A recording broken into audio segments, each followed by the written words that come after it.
warahmatullahi wabarakatuh. Perkenalkan, kami dari kelompok 3 ingin mewawancarai tentang observasi tentang isu perkembangan anak pada usia dini. Kami kelompok 3 beranggotakan pertama Maifa, kedua Aulia, ketiga Tias, keempat Keisha.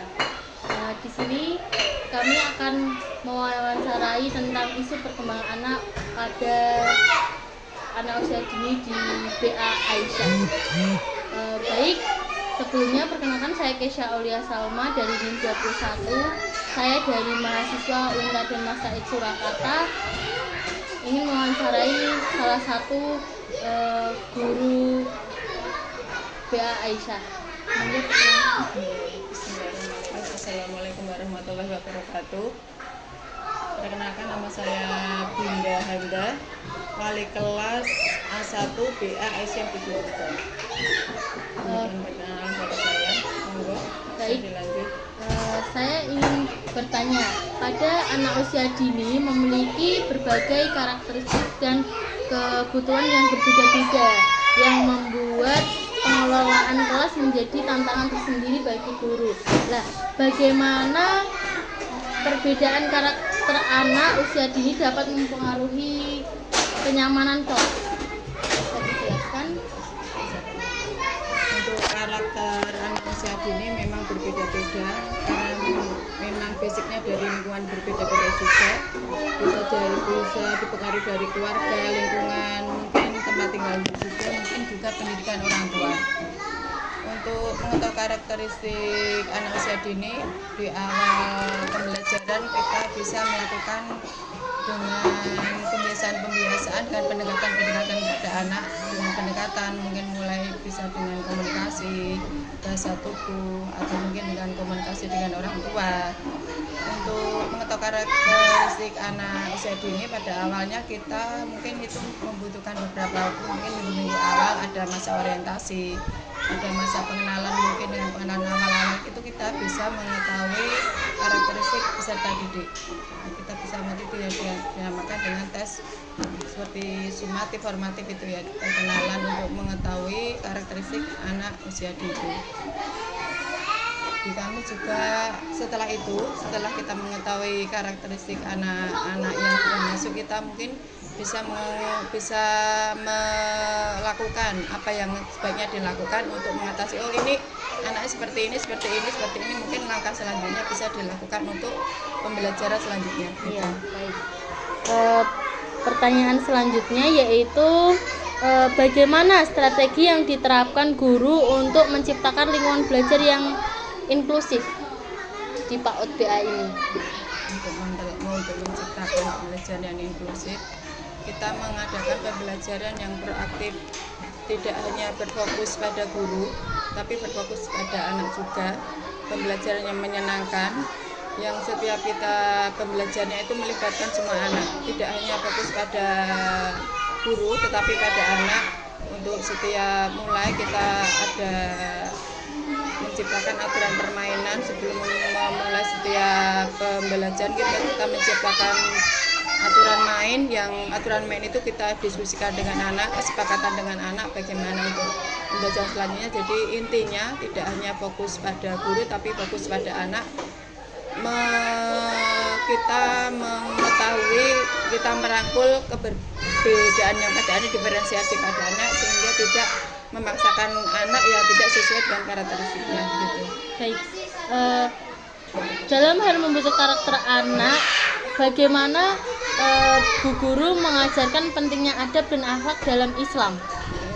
Untuk pentingnya adab dan dalam Islam itu tiap hari kita lakukan. Untuk pentingnya itu kita lakukan dengan pembiasaan sehari-hari. Misalnya untuk pagi hari itu ada 3S, senyum, sapa. Itu tiap pagi kita ada guru piket, tiap pagi ada itu yang kita di depan dengan salam, dengan kita memulai dengan pembiasaan mengucapkan salam, anak disuruh untuk menirukan.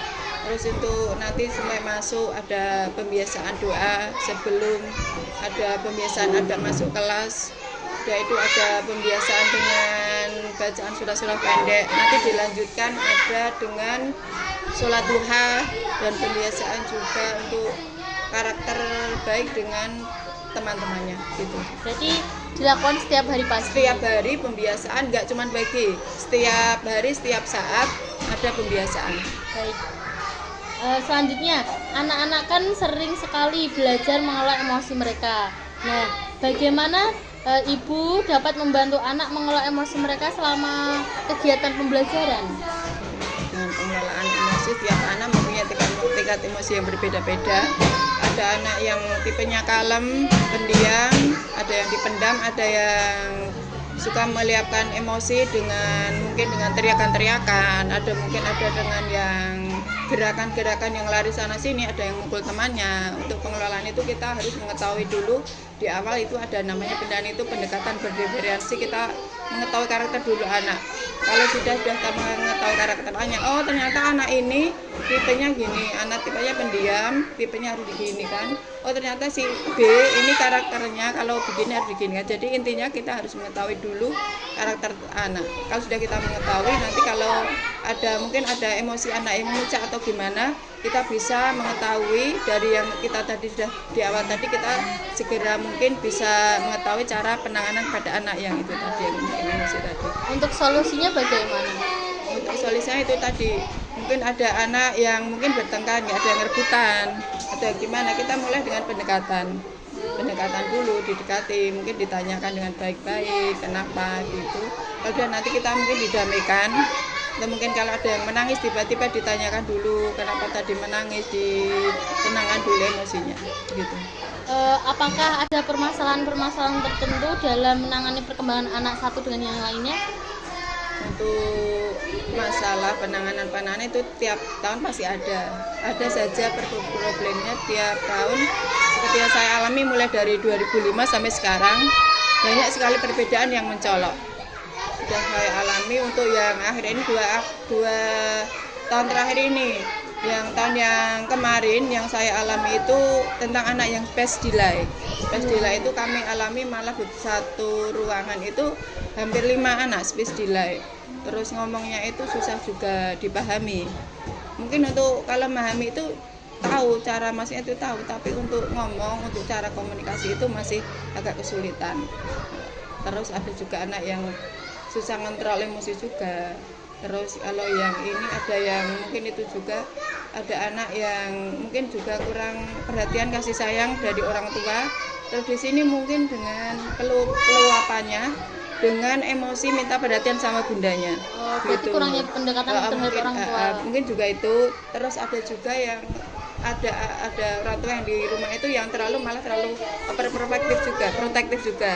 Itu nanti dampaknya juga ke anak juga. Gitu. Baik. Apakah peran orang tua sangat penting dalam pendidikan anak usia dini? Betul, sangat penting sekali. Bahkan seperti saat ini kami juga tiap kegiatan juga menghadirkan orang tua. Sampai di sini ada namanya yang POMG. POMG itu paguyuban orang tua wali murid dan guru. Tiap awal pembelajaran, sebelum awal tahun pelajaran itu kami sudah mengumpulkan beberapa perwakilan tiap kelas, nanti dikumpulkan. Terus ada ketua tersendiri, ada ketua PMG.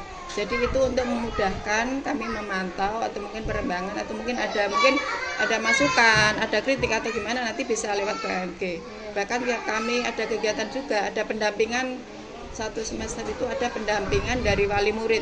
Nanti semester 1 ada pendampingan murid dari kelompok A, nanti terus kelompok semester 2 ada pendampingan dari kelompok B. Terus banyak juga kami ada wali mengajar, terus ada kegiatan ini yang akan kami lakukan tanggal 21 nanti ada P5 PPRA yang melibatkan wali murid juga gitu. Jadi sangat penting sekali. Sangat penting dan sangat penting, nggak bisa karena waktunya anak-anak itu kalau dilihat satu hari itu 24 jam, di sekolah cuma berapa jam, kalau dilihat yaitu perannya paling pokok ya orang tua itu. Baik. Tantangan terbesar apa yang ibu hadapi untuk mendukung perkembangan anak pada usia dini? Kalau mungkin untuk dibilang yang paling besar gitu nggak bisa, ya cuman bisa dilihat rata-rata, nggak bisa terlalu begini gitu.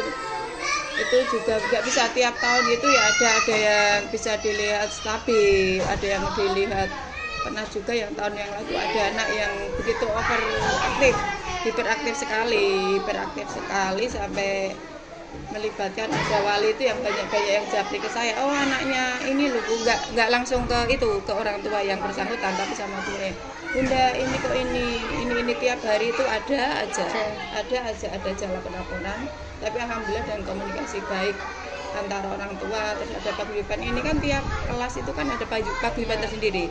Tentunya dengan adanya paguyuban per kelas, mungkin nanti sampai ada akhir tahun ada akhiran kan ada iuran kas juga. Nanti ada yang sakit di jenguk, terus ada yang akhir tahun itu ada keluar per kelas itu ada refreshing kecil. Itu bisa merekatkan yang tadinya wali murid agak gimana, ada yang sama itu wali, oh itu anaknya nakal sering dinakalin itu, akhirnya dengan adanya banyak kegiatan kumpul itu akhirnya bisa cair semua.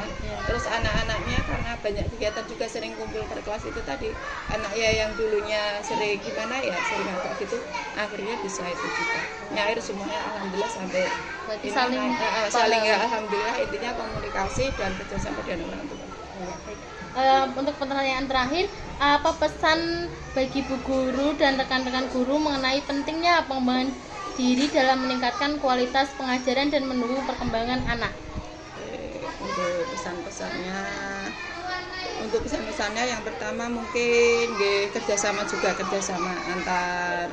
antar guru, terus antar guru dengan kepala, antar guru dengan wali murid, terus sekolah sama lingkungan juga itu perlu juga. Terus juga mendukung hubungan anak dengan anak juga. Tiap hari kita dukung interaksi dengan baik, mungkin ada yang belum kenal kita kenalkan, intinya seperti itu. Terus penting juga perintah kepada orang tua mungkin diawasi juga dengan dalam pegang gadget ya, pegang HP juga diawasi, yang diawasi itu tiap hari apa itu harus dengan kontrol juga, terus yang diawasi juga harus waktunya itu intinya durasinya memanage itu, intinya wali murid harus benar-benar, karena space gila itu kebanyakan itu penyebabnya terlalu komunikasi satu arah sama HP, tapi orang tuanya itu jarang ngajak komunikasi. Jadi intinya anak itu cuma bisa ngomong itu dari belajarnya dari HP. Intinya dari itu jarang diajak komunikasi, mungkin intinya orang tua itu masih sibuk. Oh anakku lho tak tinggal rono-rene menang. Mergone tak cekli HP iki men dadi aku wis tenang wae wong ora ngrewoti, ya udah jalan-jalan satu minggu tak cekli HP tapi diam. Efeknya itu sosialisasinya berkurang ya. Betul, sosialisasi berkurang, terus pandangannya satu arah, cuman komunikasinya cuman itu. Otomatis nanti sampai di kelas itu kelihatan juga interaksinya dengan anak itu gimana, dengan anak itu kelihatan juga. Yang di rumah itu sukanya main HP sama yang suka interaksi itu kelihatan juga gitu. Baik, itu saja wawancara dari kami, semoga bermanfaat bagi teman-teman semua. Amin. Terima kasih ya Bu. Sama-sama. Sekian dari kami, semoga bermanfaat. Wassalamualaikum warahmatullahi wabarakatuh.